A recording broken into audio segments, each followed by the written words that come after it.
On the morning of the 10th of March 1948, the body of Jan Masaryk, the foreign minister of Czechoslovakia and the son of the country's founding father, was found in the courtyard below his bathroom window.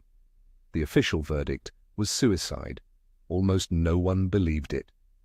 2 weeks earlier, the last working democracy in Eastern Europe had been swallowed whole, and the man at the window had been one of the few left standing in its way. To understand how it happened, you have to understand what Czechoslovakia was trying to be. In the years just after the Second World War, it was the great exception. All around it, the Red Army had installed obedient governments. Czechoslovakia alone was attempting something almost impossible, a real democracy with free elections and a free press, sitting on the fault line between East and West, trying to be friends with both. Its Communist Party was genuinely popular and had won the largest share of a free vote. But it governed in a coalition, and the country still had courts, newspapers, and opposition parties that answered to no one in Moscow. The bridge could not hold because one side would not allow it. In 1947, Czechoslovakia was offered a share of the American Marshall Plan, the enormous program to rebuild Europe. The government, hungry for the aid, voted to accept. Stalin summoned its leaders to Moscow and ordered them to refuse. They refused. It was a small, humiliating preview of the larger truth. A country in Moscow's orbit did not get to choose. The reckoning came in February 1948. The Communist Interior Minister had been quietly packing the police with party loyalists. In protest, 12 non-communist ministers resigned, gambling that President Edvard Beneš would reject their resignations, dissolve the government, and call fresh elections the communists might lose. It was a catastrophic miscalculation. The communist Prime Minister, Klement Gottwald, did not blink. Instead, he flooded the streets of Prague with armed workers' militias and party action committees, while Soviet forces loomed across the border and a senior Soviet official arrived in the capital to watch.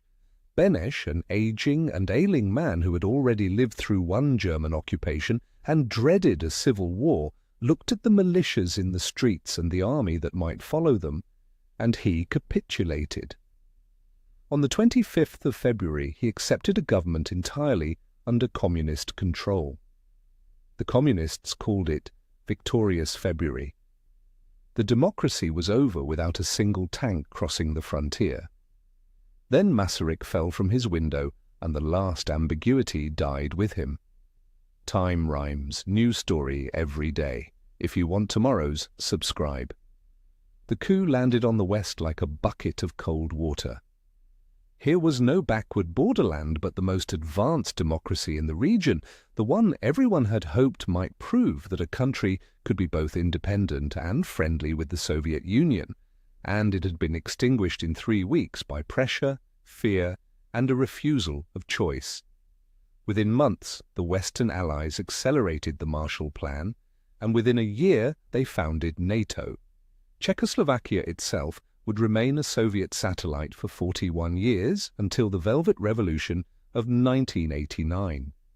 The lesson the West drew was blunt. A small state on the edge of a great power's sphere does not leave that sphere just because its people vote to.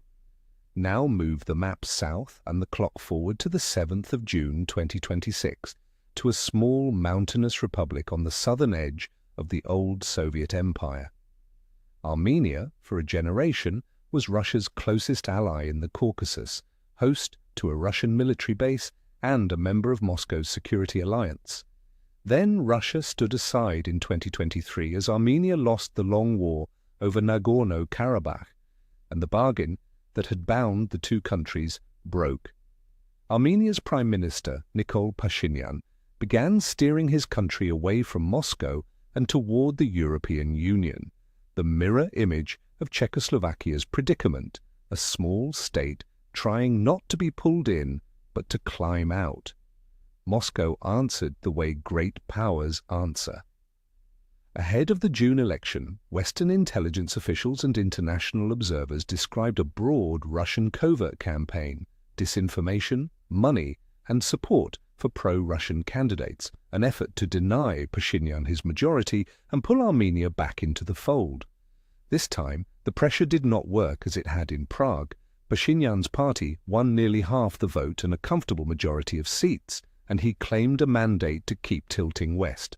But he fell short of the two-thirds he needed to lock in the constitutional changes a lasting peace with Azerbaijan would require, and the country remains caught in the same vice that crushed Czechoslovakia, hemmed in by a stronger, angrier neighbor that does not accept the right of a small state to choose its own friends. The two stories run in opposite directions, and that is exactly what makes them rhyme. In 1948, a democracy on the seam between empires tried to keep its freedom and was pulled in, and the door stayed shut for 41 years.